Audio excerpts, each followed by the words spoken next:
Une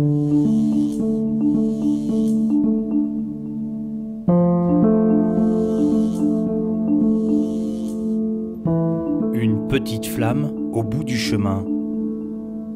S'approcher sans se brûler dans un monde presque éteint. Une lueur de vie dans le couloir du destin. Tenir et lutter contre le temps. 11 minutes et 35 secondes. Le temps d'un record.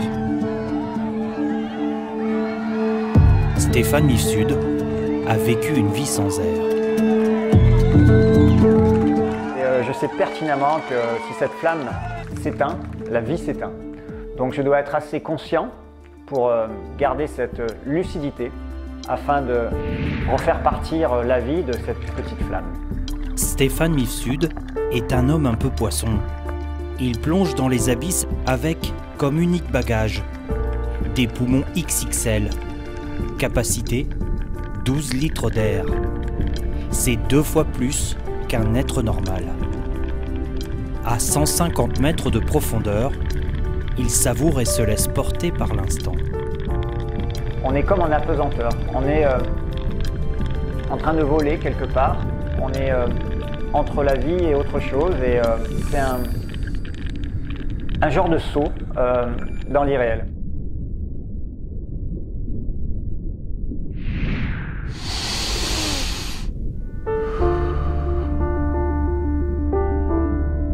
Une baleine à bosse lui indique une nouvelle fois le chemin.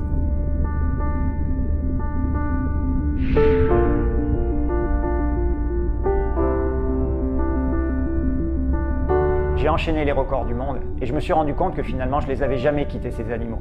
C'était pour moi une manière de plonger, de m'inspirer d'eux, et ça a été le trait d'union entre mon enfance et la protection des animaux aujourd'hui. Ne pas les toucher, apprendre d'eux en toute humilité. Orques, dauphins, globicéphales noirs, rorquals, la nature sait se montrer généreuse.